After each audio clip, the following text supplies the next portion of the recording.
pensais qu'il avait été enlevé. C'était pour nous autres. Ça aurait été plate pour nous autres, et tant mieux pour toi, hein, mais très plate pour nous autres. Amen. Alors, on peut y aller. Alors, bonjour à tous, bienvenue à ceux qui sont en ligne, bienvenue à ceux qui peut-être viennent de se joindre à nous en ligne ou ici à l'église. Bienvenue à deux de nos visiteuses, comment on dit? Deux dames. Une dame de Montréal et une de la Guadeloupe, qui est en visite au Canada, c'est ça? Oui, alors bienvenue au milieu de nous. Soyez touchés, soyez comblés du Seigneur Jésus, de sa présence qu'on peut goûter ici au milieu de nous ce matin. Alors, oui, tu peux y aller. Et les filles, vous pouvez suivre Sylvie pour l'école du dimanche. Alors, pour la parole de Dieu ce matin, peut-être juste avant, vous mentionnez que le cours, votre expérience personnelle avec Dieu, devrait débuter au mois de novembre. On ne sait pas encore si ça va être le premier ou le deuxième mardi de novembre. Là, il y a des petits détails techniques à régler, mais nous allons vous aviser au moins une semaine à l'avance. Ceux qui se sont procurés le volume de formation, le manuel de l'étudiant, il n'est pas obligatoire, comme on a mentionné ici tantôt. Le cours, cette fois-ci, va être donné en enseignement magistral, étant donné qu'il y en a beaucoup qui nous suivent en ligne, qui vont être connectés avec nous sur Zoom pour ce cours. On ne peut pas suivre le même programme pédagogique que celui qui est suggéré dans ces études pour reconnaître et connaître la volonté de Dieu pour nous dans nos vies, comme on peut le faire quand on peut se réunir ensemble ou ce qu'on peut faire des petits groupes, des groupes de discussion, etc.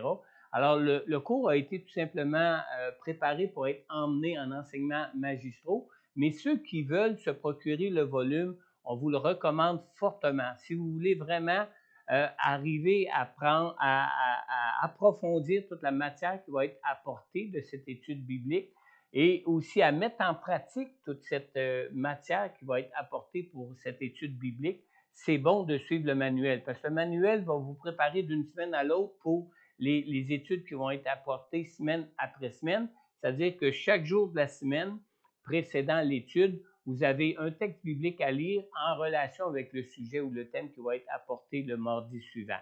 Mais il n'est toutefois pas obligatoire d'acheter le livre, sauf que si vous voulez vraiment vous souvenir de plus de tout ce qui va être enseigné et mettre en pratique le plus de tout ce qui va être enseigné, il est fortement recommandé. Amen.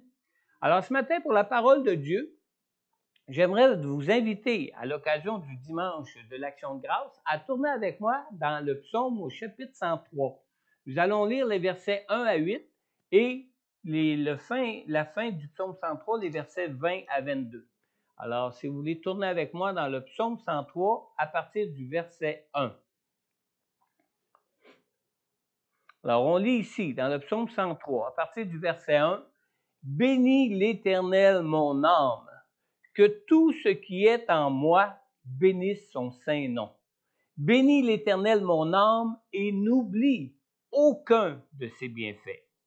C'est lui qui pardonne toutes tes fautes, qui guérit toutes tes maladies. C'est lui qui délivre ta vie de la tombe, qui te couronne de bonté et de compassion. C'est lui qui rassasie de bien ta vieillesse, qui te fait rajeunir comme l'aigle. L'Éternel fait justice. Il fait droit à tous les opprimés. Il a fait connaître ses voies à Moïse, ses hauts faits aux enfants d'Israël. L'Éternel fait grâce. Il est rempli de compassion. Il est lent à la colère et riche en bonté. Et au verset 20 à 22 maintenant, à la fin du psaume 103, on lit « Bénissez l'Éternel, vous ses anges, qui êtes puissants et forts et qui exécutez ses ordres en obéissant à sa parole. Bénissez l'Éternel, toutes ses armées, vous qui êtes ses serviteurs et qui faites sa volonté. Bénissez l'Éternel, vous, toutes ses œuvres, dans tous les lieux où il domine. Bénis l'Éternel, mon âme. » Amen. Prions ensemble. Seigneur, notre Dieu, on veut te bénir ce matin. On veut se rappeler ce matin combien tu es un Dieu de grâce, combien dans ton amour pour nous, Seigneur Dieu, tu veux nous combler dans nos vies, tu veux nous combler de toutes sortes de tes bienfaits que tu veux et que tu as voulu d'avance de toute éternité pour nous tous, Seigneur Jésus. Seigneur Dieu, apprends-nous ce matin à avoir un cœur reconnaissant. Apprends-nous et enseigne-nous ce matin comment avoir un cœur toujours reconnaissant envers toi, envers tes bontés pour nous, envers tous tes bienfaits que tu nous accordes dans ta grâce pour nous dans nos vies, Seigneur. Seigneur Dieu, que ton Saint-Esprit, qui lui-même nous enseigne toutes choses, réside sur chacun de ceux qui vont entendre ce message de ta parole ce matin. Que ton Saint-Esprit convainc les cœurs du Dieu de bonté et de grâce que tu es, Seigneur Dieu, afin que nos cœurs puissent être des cœurs qui vont bénir l'œuvre de tes mains, bénir ta personne, Seigneur Dieu, et être reconnaissant envers toi pour toutes choses que nous pouvons connaître dans nos vies ici-bas, Seigneur Dieu, pour le Dieu de grâce que tu es, Seigneur. On te le demande, Père, dans le nom puissant de Jésus. Amen. Amen. J'ai intitulé mon message ce matin « Renouveler notre enthousiasme ». On lit dans 1 Thessaloniciens au chapitre 5 au verset 18, on lit ceci. « Exprimez votre reconnaissance en toutes circonstances, car c'est la volonté de Dieu pour vous en Jésus-Christ. » Vous savez, il n'est pas facile d'exprimer des actions de grâce au Seigneur, surtout lorsque nous pouvons traverser des circonstances peut-être difficiles dans nos vies. Non seulement dans ces moments-là, ça peut être difficile, mais les temps difficiles que nous pouvons traverser arrivent souvent à nous faire perdre l'enthousiasme que nous avons de nous trouver sous les grâces de Dieu dans nos vies. Alors, à moins d'être un bébé spirituel qui découvre la joie de la présence de Jésus avec lui dans sa vie, nous reconnaissons tous que nous avons besoin de temps à autre d'être renouvelés spirituellement. Vous savez, Jésus a donné 5 ministères à son Église pour notre affermissement et pour notre édification dans la foi. On lit dans Éphésiens 4:11, c'est lui qui a donné les uns comme apôtres, les autres comme prophètes, les autres comme évangélistes, les autres comme bergers et enseignants, ou comme pasteurs et enseignants. Ça peut dépendre de la traduction que vous lisez dans votre Bible. Mais, saviez-vous que certains ministères qui servent présentement dans nos églises, certains ministères ne se définissent plus comme, ou certains ministres plutôt ne se définissent plus comme des apôtres, des évangélistes, des pasteurs ou des enseignants. Certains, maintenant, se font appeler des revivalistes. Amen. Vous avez déjà entendu ça? On en a dans nos églises, en tout cas, qui se font appeler. On appelait plus souvent des évangélistes autrefois. Aujourd'hui, beaucoup d'entre eux, on les appelle plutôt des revivalistes. Mais ça nous fait comprendre combien nous avons constamment besoin de renouveler l'enthousiasme d'être des bénéficiaires des grâces de Dieu dans nos vies. On a besoin d'être ravivés de temps en temps, hein? D'être ravivés dans notre enthousiasme, d'être ravivés dans notre spiritualité par rapport à notre foi en Jésus. Et ces pertes d'enthousiasme pour le Seigneur finissent presque inévitablement à nous entraîner tous dans une routine de foi ennuyeuse en Jésus. Hein? À un moment donné, on vient à l'église comme par routine. À un moment donné, on lit notre Bible comme par routine. Mais on n'a plus cet enthousiasme du début. Hein? Vous vous souvenez, quand vous étiez des bébés spirituels qui veniez de découvrir l'amour et la grâce du Seigneur Jésus qui était mort pour nous à la croix, quand nous avons donné notre vie à Jésus, puis que nos yeux se sont ouverts, puis qu'on a pu contempler la grandeur de Dieu pour nous dans nos vies. Oh, comment est-ce que nous étions excités, enthousiasmés d'avoir maintenant Jésus avec nous présent dans nos vies. Mais à la longue, à un moment donné, ça devient un peu comme une routine. À la longue, à un moment donné, aller à l'église, lire notre Bible, prier, ça devient un peu comme même un fardeau pour certains. Vous savez, nous pouvons tous être des hommes et des femmes de bonne volonté, mais cela ne nous empêche pas de risquer de perdre notre enthousiasme pour le Seigneur, malgré la bonne volonté que nous pourrions avoir d'être toujours en feu, en flamme pour le Seigneur. Quand participer au culte puis aux différentes réunions de l'Église devient une routine ennuyeuse, c'est que notre enthousiasme pour le Seigneur a déjà commencé à disparaître de nos vies. Amen. Ouch, hein? Malheureusement. Mais c'est comme ça. Nous pouvons encore croire et prétendre que notre foi en Jésus a vraiment du sens. Et souvent, on continue à croire et à prétendre que notre foi en Jésus a souvent du sens.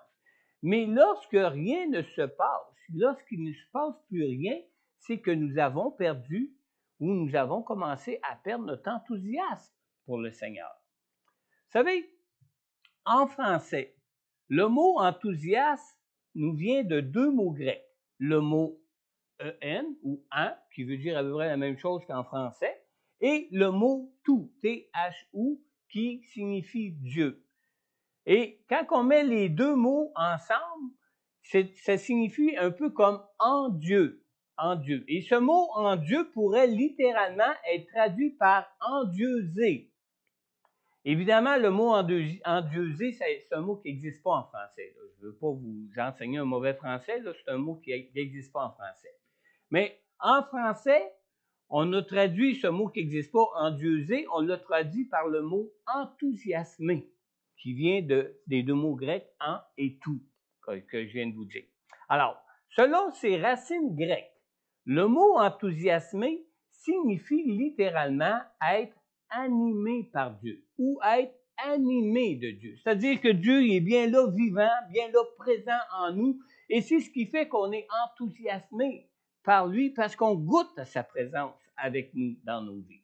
Alors, ceci étant dit, nous pouvons donc comprendre que lorsque nous perdons notre enthousiasme pour le Seigneur, c'est que nous manquons de reconnaître les grâces des bienfaits de Dieu dans nos vies. Cela ne veut pas dire que nous ayons perdu notre foi en Jésus, mais seulement que nous nous sommes peut-être trop habitués à Dieu pour savoir encore l'apprécier. Hein? Un peu comme quand on s'achète un auto neuve. Ouais, c'est-tu excitant hein, de conduire un auto neuve? Ben, après quelques mois, hein, puis quand elle a commencé à avoir besoin qu'on commence à la nettoyer, passer la balayeuse dedans, ça nous enthousiasme moins, hein?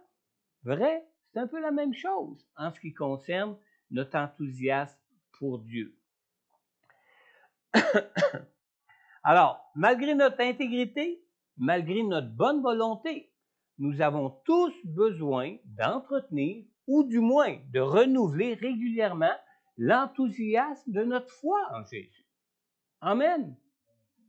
Quand l'enthousiasme manque, l'évangélisation perd ses attraits. Quand l'enthousiasme manque, l'Église grandit moins.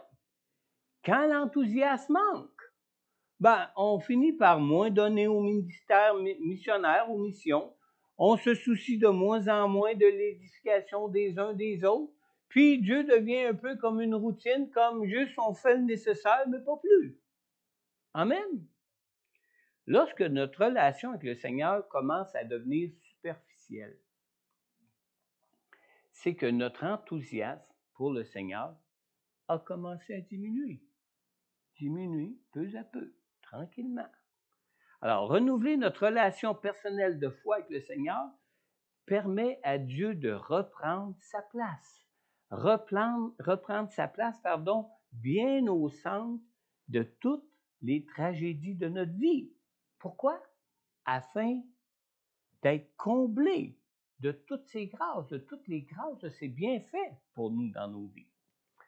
Renouveler notre foi avec le Seigneur résulte d'un choix personnel, un choix qui doit se faire du plus profond de notre être, de reconnaître que tout nous vient de Dieu. Dans le psaume 103, On a lu dans le verset 1 et 2 tantôt, on lit de David. Bénis l'Éternel mon âme, que tout ce qui est en moi bénisse son saint nom. Et il répète, bénis l'Éternel mon âme, et n'oublie aucun de ses bienfaits. Alors, si David pouvait toujours garder son enthousiasme pour le Seigneur, c'est qu'il s'efforçait du plus profond de son être à ne pas oublier les bienfaits de Dieu pour lui. Et c'est la même chose pour nous. Une personne sincèrement reconnaissante sait admettre où se trouve la source d'où proviennent tous ces bienfaits. Quelqu'un a même déjà dit concernant le foyer familial, comme étant l'endroit où nous sommes les mieux servis, mais dont nous nous plaignons le plus. Vrai? Des fois, avec Dieu, notre relation est un peu semblable. Hein? On fait partie de la famille de Dieu maintenant que nous sommes enfants de Dieu. Et souvent, on n'apprécie pas Dieu ou on n'apprécie pas les bienfaits de Dieu autant qu'on devrait les apprécier, un peu comme des enfants ingrats qui n'apprécient pas toujours les parents ou le bon milieu familial dans lequel il peut être élevé ou dans lequel il est venu au monde. C'est la même chose pour nous. Dans notre relation personnelle avec le Seigneur, nous nous comportons souvent comme des enfants ingrats peuvent se comporter envers leurs parents. On lit dans Éphésiens au chapitre 5 au verset 20, on lit ici « Remerciez constamment Dieu le Père pour tout au nom de notre Seigneur Jésus-Christ. » Alors, comme David, pour remercier Dieu pour tout, au nom de notre Seigneur Jésus-Christ, il nous faut bénir l'Éternel et nous efforcer au plus profond de notre être de n'oublier aucun de ses bienfaits. Amen. Le psaume 103 nous parle de 7. Je vais le faire avec mes doigts, là, comme avec des petits-enfants. 7 bienfaits que Dieu accorde. 7, c'est un chiffre magique, hein? C'est le chiffre de Dieu, la perfection de Dieu. Alors, le psaume 103 nous parle de 7 bienfaits que Dieu accorde dans la vie de ceux qui sont en Jésus-Christ présentement pour leur vie ici-bas. Premièrement, on lit au verset 3, « Il pardonne toutes nos fautes. » Deuxièmement, toujours au verset 3, « Il guérit toutes nos maladies. » Troisièmement, dans le verset 4, « Il délivre notre vie de la tombe. » Quatrièmement, toujours au verset 4, il nous couronne de bonté et de compassion. Cinquièmement, au verset 5, il rassasie de bien notre vieillesse. Parlez-moi-en, vous allez voir. Verset 6, sixièmement plutôt, verset 5 toujours, il nous fait rajeunir comme l'aigle. Ça aussi, vous pouvez m'en parler. Et septièmement, au verset 6, on lit, il fait justice et fait droit aux opprimés. Alors ici, on a 7 bienfaits que nous avons de Dieu en Jésus-Christ, pas une fois qu'on va être au ciel, là. Déjà maintenant ici-bas sur terre, des bienfaits qu'on se doit de se rappeler et de reconnaître pour garder toujours cet enthousiasme de Dieu dans nos vies. Les bienfaits que Dieu accorde en Jésus-Christ dans cette vie sont tout à fait suffisants pour nous rendre tous enthousiastes de Dieu. Tous ces bienfaits que nous connaissons dans nos vies présentement nous sont accordés en Jésus parce que le Seigneur, l'Éternel, est un Dieu de grâce. Est-ce qu'on sait que Dieu est un Dieu de grâce? Oui, chanson, on ne serait pas ici, n'est-ce pas, ce matin? Dans le psaume 103, on lit au verset 8, « L'Éternel fait grâce, il est rempli de compassion. » Et il est tellement un Dieu de grâce et un Dieu de compassion qu'on lit par la suite que ça le rend lent à la colère et riche en bonté. Amen.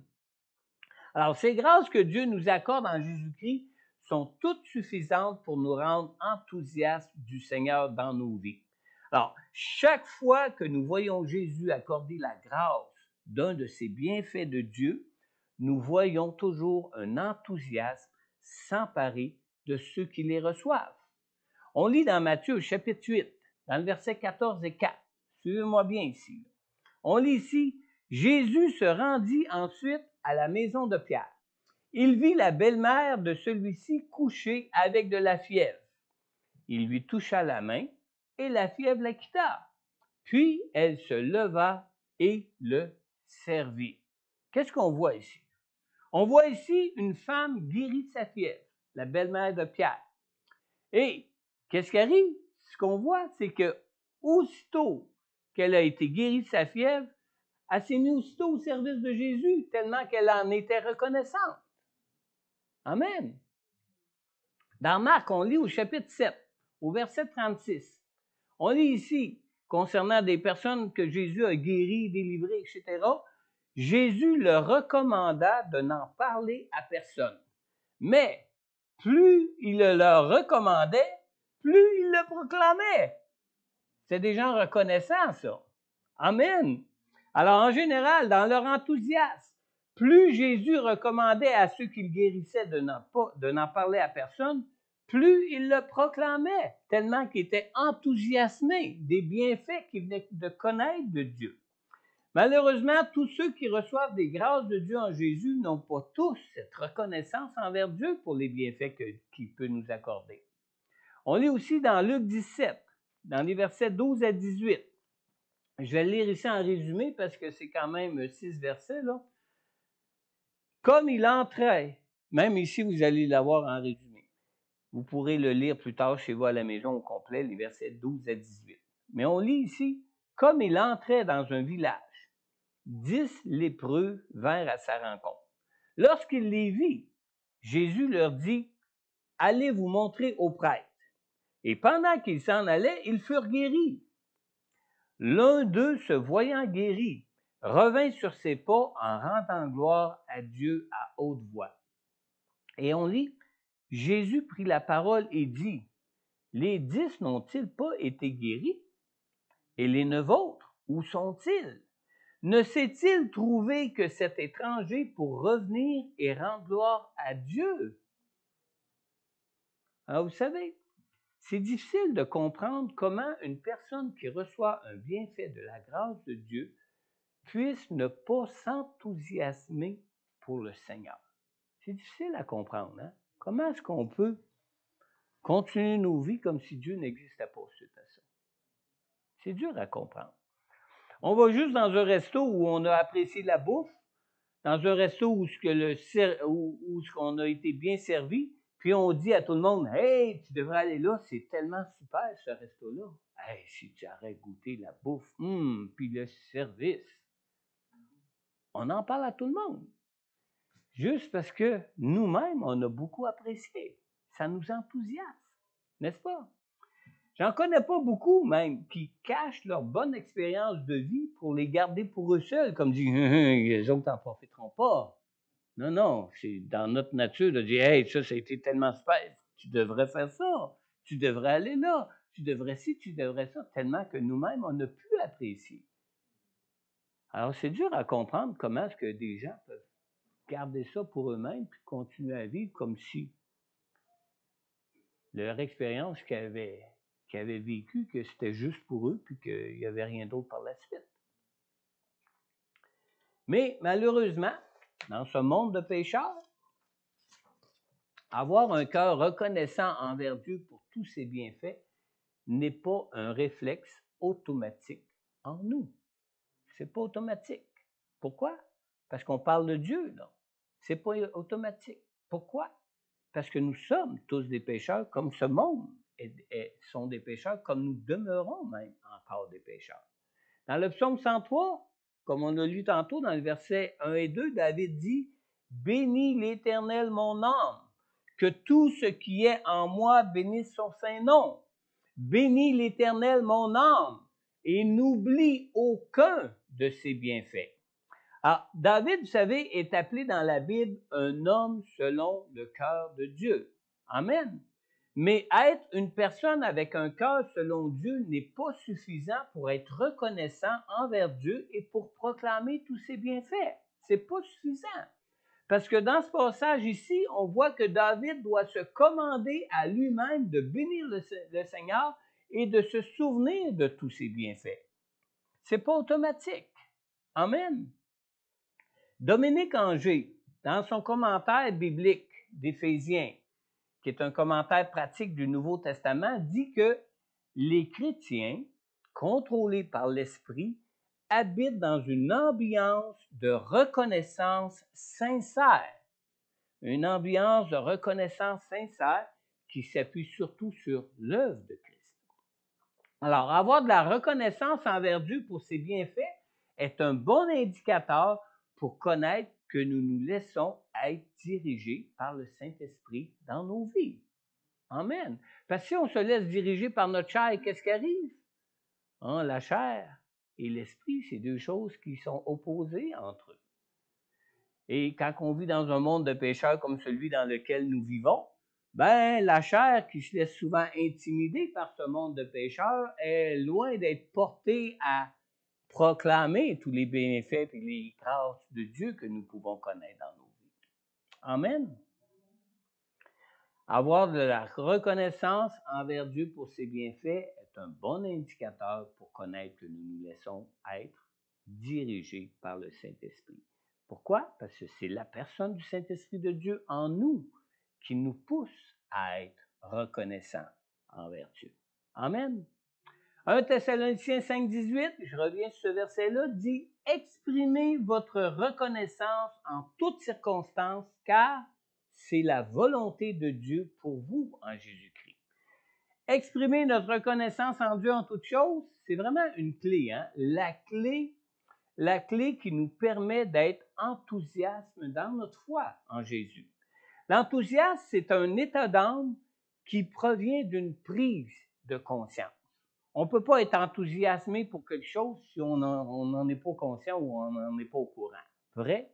Alors, ça vient vraiment d'une prise de conscience. Et personne ne peut s'enthousiasmer pour une chose qu'il ignore ou dont il n'a pas connaissance. C'est une chose impossible. Alors, pour être enthousiaste pour le Seigneur, il faut avant tout réaliser que la source d'un bienfait quelconque de notre vie ne peut être autre que Dieu lui-même. Amen. Il faut en être conscient de ça. Il faut en prendre conscience de ça. Il faut le réaliser, ça. Il faut le constater, ça, pour pouvoir le reconnaître. Alors, la seule chose qui nous permet de prendre conscience de l'œuvre que Dieu accomplit dans nos vies, c'est la méditation. On se doit de s'arrêter dans nos vies pour méditer sur l'œuvre que Dieu fait dans nos vies. On se doit de s'arrêter dans nos vies pour voir Dieu agir dans nos vies. Amen. Ça fait partie de ce qui nous est nécessaire pour nous rappeler tous les bienfaits que Dieu peut accomplir pour nous dans nos vies. Méditer sur l'œuvre que Dieu accomplit dans nos vies est le meilleur moyen de prendre conscience de toutes les grâces des bienfaits de Dieu pour nous. David prenait souvent le temps de s'arrêter pour contempler Dieu et voir Dieu intervenir pour lui dans sa vie. Alors, méditer sur Dieu n'est pas selon les techniques de relaxation du monde qui visent à nous vider de l'esprit. Au contraire, méditer sur Dieu et sur son œuvre dans nos vies, c'est ce qui nous permet de prendre conscience de la vérité. Prendre conscience de la vérité et d'enflammer notre cœur pour Dieu. Et ça passe par un dialogue intérieur avec nous-mêmes où nous parlons énergiquement et directement à notre propre âme pour la secouer un peu et pour la réveiller. Il faut qu'on se secoue un peu pour se réveiller un petit peu. Dire, hey, là, regarde comme il faut, là. De qui tu penses? Ça vient, ça, là. Quand on lit la parole de Dieu, on apprend à connaître comment Dieu peut agir dans nos vies. Comment Dieu agit, comment il veut agir pour reconnaître sa main quand Dieu agit, quand Dieu intervient pour nous dans nos vies pour qu'on soit comblés de tous ses bienfaits. On a besoin de ça. Et on a besoin de s'arrêter là-dessus et de prendre du temps même pour constater qu'est-ce que Dieu est en train de faire dans nos vies pour le reconnaître au moment où ce que lui-même est en train d'agir dans nos vies. Amen. C'est ça qui nous secoue un peu souvent et peut réveiller notre âme. On est souvent face aux bienfaits de Dieu, un peu comme quelqu'un à qui on lui annonce une nouvelle qui serait impossible. Imaginez,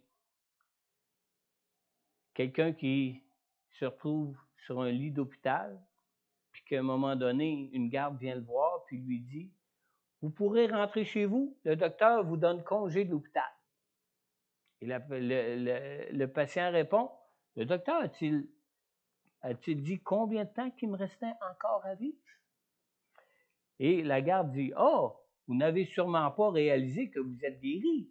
Vous avez toute la vie devant vous maintenant. » Puis le patient « Mais on m'avait dit que je devais mourir, qu'on n'avait aucun médicament pour me guérir. » Oui, mais nous ne comprenons pas pourquoi nous ne trouvons plus maintenant aucune trace de maladie dans votre corps. Mais c'est incroyable. En êtes-vous certain? Connaissez-vous quelqu'un qui peut réagir comme ça? N'importe quel humain, même un croyant. Pourquoi? Parce qu'on voit avec nos yeux, parce qu'on sent avec notre nez, parce qu'on touche avec nos mains. Alors que quand on est croyant, c'est Dieu qu'on va voir. Et Dieu est esprit. Pour le voir, il faut une relation spirituelle avec Dieu. Pour le reconnaître, il faut connaître Dieu. Il faut connaître que Dieu est le Dieu qui nous guérit. Pour pouvoir le reconnaître quand il le fait. Et pouvoir le croire quand il le fait. Amen. Vous savez que même devant l'évidence, le monde nie l'existence de Dieu. Et des fois, nous-mêmes, on se retrouve devant des évidences que ça vient de la main de Dieu, mais même comme croyants, des fois, on a peine à le reconnaître, puis on a peine à le croire. Amen. Mais Dieu est Dieu. Amen. On l'a chanté. Il est le Dieu saint, tout-puissant. Le tout-puissant veut dire pas autre chose que tout-puissant. Amen. Pour Dieu, il n'y a rien d'impossible. Mais c'est à nous de le voir et de le reconnaître pour vraiment qu'on s'enthousiasme de ce que Dieu peut faire ou qu'il peut nous donner comme bienfait pour nos vies. Alors, il ne faut pas s'imaginer que nous sommes très différents des gens du monde. Nous sommes tous aussi des pécheurs. Être enthousiaste et demeurer enthousiaste pour le Seigneur, ça implique de prendre des temps d'arrêt au milieu de la frénésie de nos vies. Amen. Dans le verset 5 à 8, dans le verset 3 à 5 et le verset 8 qu'on va lire après, dans le psaume 103, on a bien lu, c'est lui qui pardonne toutes tes fautes. Amen. Qui guérit toutes tes maladies. Amen. C'est lui qui délivre la vie de la tombe, ta vie de la tombe, pardon. Amen. Qui te couronne de bonté et de compassion.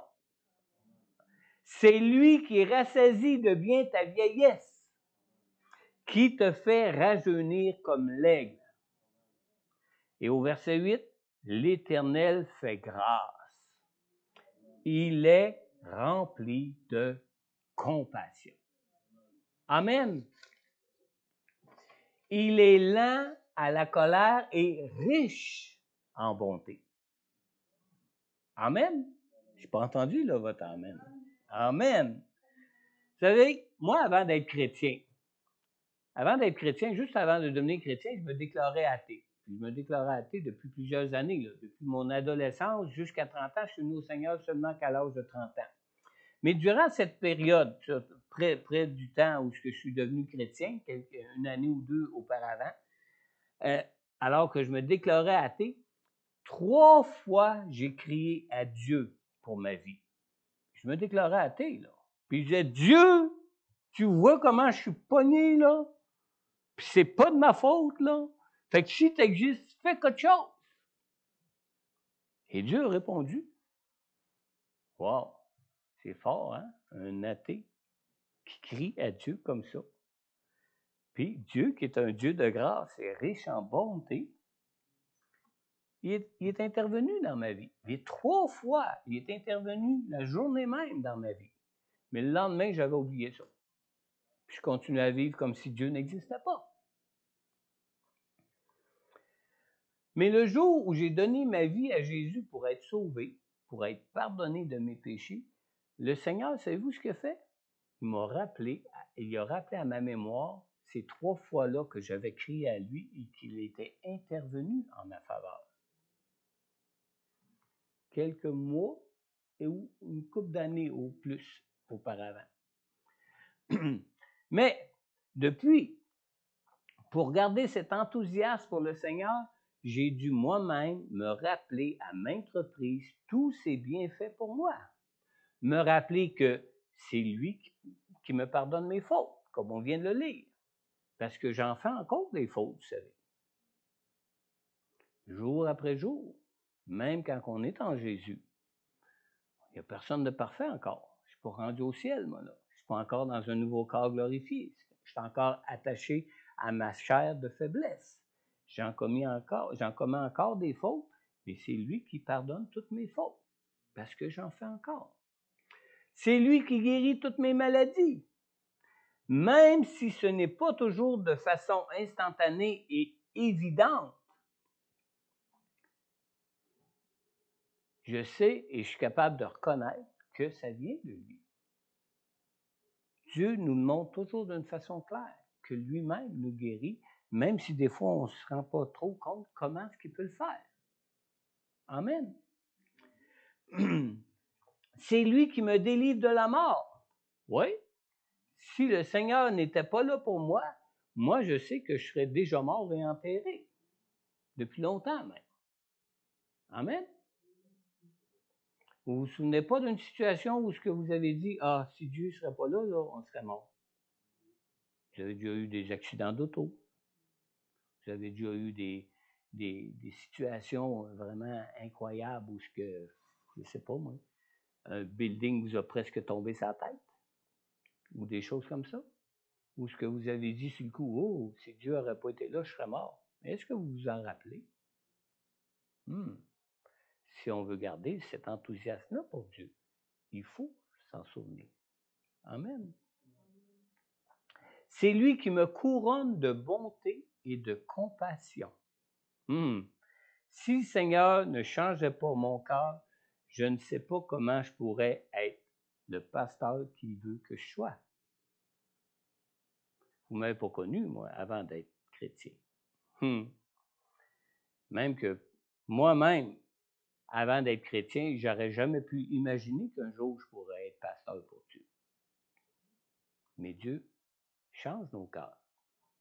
Dieu sait nous transformer et a le pouvoir et la puissance pour transformer nos cœurs. Amen. C'est lui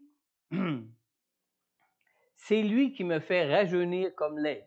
Vous savez, j'ai déjà atteint l'âge de la retraite, mais même si j'ai atteint l'âge de la retraite, j'arrive même pas encore à penser qu'un jour je serai à la retraite.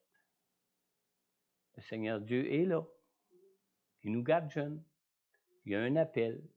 Moi, je me souviens d'une chose que Dieu m'a déjà dit dans la prière qui était tellement claire et évidente pour moi que c'était quasiment comme si Dieu m'aurait parlé de vive voix pour que mes oreilles de chair l'entendent.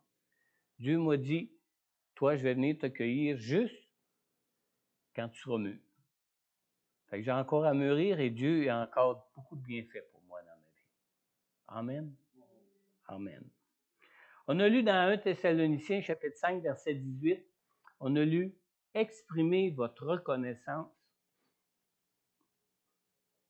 en toutes circonstances, car c'est la volonté de Dieu pour vous en Jésus-Christ. » Vous savez que la volonté de Dieu, que nous dit Romains 12, c'est ce qui est bon, agréable et parfait pour nous.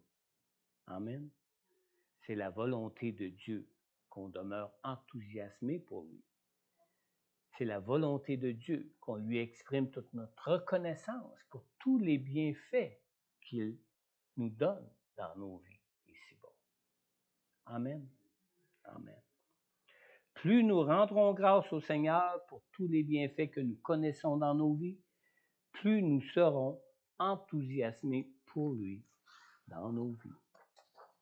Alors, ce matin, Alors que nous parlons de reconnaître toutes les grâces que Dieu veut pour nous combler dans nos vies présentement, as-tu déjà invité Jésus à venir dans ton cœur pour connaître sa présence avec toi dans ta vie et bénéficier de toutes ses grâces, de tous ses bienfaits qu'il veut pour toi? On lit dans Apocalypse 3:20, Jésus te dit, « Voici, je me tiens à la porte et je frappe. Si quelqu'un entend ma voix et ouvre la porte, j'entrerai chez lui, je souperai avec lui et lui avec moi, dit Jésus. » Alors, si tu n'as encore jamais invité Jésus dans ton cœur pour être le sauveur, pour être le Seigneur de ta vie, tu ne peux pas avoir de relation avec lui pour être sauvé par lui. Tu as besoin d'une relation avec Dieu. Et la seule façon d'être sauvé, c'est d'établir une relation vivante avec Dieu par la personne du Saint-Esprit pour toi. Dans Jean 3:3, Jésus a dit à Nicodème, qui était pourtant un enseignant des Saintes Écritures, il lui dit, « En vérité, je te le dis, à moins de naître de nouveau, personne ne peut voir le royaume de Dieu. » Alors, si tu n'es pas né nouveau, non seulement tu ne peux pas voir le royaume de Dieu, mais tu ne pourrais même pas reconnaître les bienfaits que Dieu te donne, même peut-être maintenant dans ta vie, alors qu'il t'appelle à venir à lui.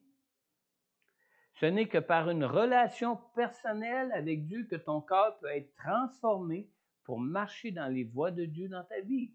Donc, ce matin, alors que nous nous tenons présentement dans la présence même de Dieu, si tu veux recevoir Jésus non seulement comme sauveur, mais aussi comme Seigneur pour être conduit par le Saint-Esprit dans ta vie, je t'invite maintenant à simplement adresser cette prière au Seigneur avec moi. Simplement répéter sincèrement dans ton cœur, avec intégrité. Père Céleste, je crois en ton amour pour moi.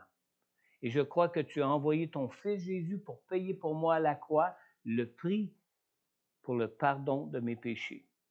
Je reconnais que je suis sans force et que je n'ai aucune capacité pour me racheter moi-même de mes péchés. Je t'ouvre maintenant mon cœur, tout mon cœur. Je te prie, Seigneur Jésus, d'entrer maintenant dans ma vie. Père Céleste, merci de me pardonner tous mes péchés.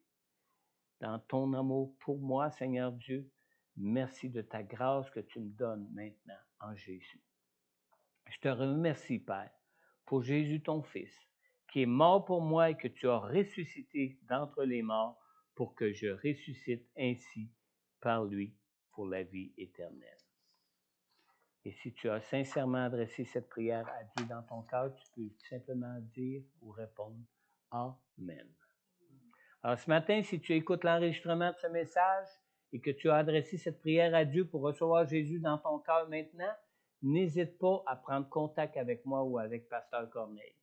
En retour, nous pourrons nous-mêmes prier pour toi personnellement et nous pourrons aussi répondre à toutes tes questions sur Jésus et toutes tes questions sur le sacrifice de Jésus pour toi à la croix pour que tu connaisses pleinement la présence de Dieu par le Saint-Esprit en toi pour ta vie. Aussi, si tu es peut-être de ceux ou de celles qui avaient déjà fait cette prière auparavant dans ta vie, mais que présentement, tu sais que Jésus ne se trouve à la porte de ton cœur plutôt qu'à l'intérieur même de ton cœur pour ta vie présentement. Je t'invite simplement à lui ouvrir la porte de ton cœur et je t'invite simplement à prendre du temps de prière pour parler avec le Seigneur, pour être à l'écoute du Saint-Esprit qui, lui, peut te rendre libre maintenant pour marcher avec le Seigneur dans ta vie afin que tu connaisses une vie heureuse. Si tu nous écoutes en ligne, je t'invite aussi à prendre contact avec moi ou avec Pasteur Corneille pour qu'on puisse aussi prier avec toi. Est-ce qu'on peut aller chercher Sylvie? On va terminer avec un chant de louange, un chant d'adoration à Dieu. Je vais vous inviter à vous lever. Essayez de vous rappeler durant ce chant de louange, durant ce chant d'adoration à Dieu ce matin, de vous rappeler toutes les grâces, les bienfaits que vous avez reçus de Dieu dans vos vies jusqu'à ce jour. Dites à votre âme, comme David qui parlait à son âme, « Bénis l'Éternel, ô mon âme ». Et adressez vraiment au Seigneur toute votre reconnaissance bénissez le Seigneur pour tous ses bienfaits qu'il a pu vous accorder jusqu'à ce jour dans cette vie. Et sentez l'enthousiasme pour Dieu qui va revenir dans vos cœurs pour vos vies. Amen. Amen. Alors, dès que Sylvie arrive, on va adresser un dernier chant de louange et d'adoration à Dieu. Amen. Que tout pas, ça ne tardera pas, mon épouse est vite. Hein, chérie? Mon épouse est vite. J'ai dit, elle n'attendra pas. La voilà. Amen. N'hésitez pas à ouvrir la bouche. N'hésitez pas à proclamer les bénédictions, les bienfaits que vous connaissez de Dieu dans vos vies et surtout à proclamer votre reconnaissance à Dieu pour vous. Amen. Amen. Alléluia. Alors, pour proclamer les bénédictions, on va reprendre le chant au-dessus de tout. Amen. Parce qu'il nous bénit, Dieu nous aime. Amen. Au-dessus des puissances, au-dessus des rois, au-dessus de la nature et de la création, au-dessus de tous les plans des hommes sages, bien avant le monde tu existais, au-dessus des royaumes, au-dessus des trônes, au-dessus des merveilles que ce monde a connues. Par-dessus tous les trésors de la terre, rien ne peut mesurer ta valeur. Crucifié, seul abandonné, a souffert, méprisé, rejeté, tel une rose coulée sous nos pieds. Tu m'as sauvé, tu m'as aimé, par-dessus tout. Crucifié, seul abandonné, tu as souffert, méprisé, rejeté, tel une rose coulée sous nos pieds. Tu m'as sauvé, tu m'as aimé, par-dessus tout. Au-dessus des puissances, au-dessus des rois, au-dessus de la nature et de la création, au-dessus de tous les plans des hommes sages, bien avant le monde tu existais, au-dessus des royaumes, au-dessus des trônes, au-dessus des merveilles que ce monde a connues. Trésor de la terre, rien ne peut mesurer ta valeur. Crucifié, seul abandonné, a souffert, méprisé, rejeté, telle une rose coulée sous nos pieds. Tu m'as sauvé, tu m'as aimé, par-dessus tout. Je me dis des fois, pour moi, vous avez peur du pasteur. Hein? Tout le monde, il n'y a rien avant. Peut-être quelqu'un d'entre vous aimerait rendre grâce à Dieu pour quelque chose de particulier que vous aimeriez vraiment le proclamer, l'exprimer maintenant. Pasteur, j'ai quelque chose à vous dire. Oui, Écoutez-moi bien. oui. Nous sommes dans la semaine de l'action de grâce. Amen. Cette semaine, demain, l'action de grâce. Amen. Je vais parler avec une de vos consoeurs. J'ai mal aux jambes. Je lui transmets un message de Dieu. Elle l'a pris, elle l'a mis au côté. Quelles que soient les religions, quelles que soient les églises, c'est le même Jésus. Je veux que tout le monde sache que tout le monde ici, là, tout le monde travaille pour le même Jésus, quelles que soient nos divisions. Amen. Être en Jésus, c'est en dehors de toute religion, c'est d'avoir une relation personnelle avec Dieu. Amen. Pasteur, Amen. j'ai quelque chose à vous dire. Oui, Nous vivons dans la plus grande terre de Congo, oui. avec les communications les plus experts qui étaient là-bas du soir, Amen. que vous voyez là, à Dorado. Hmm.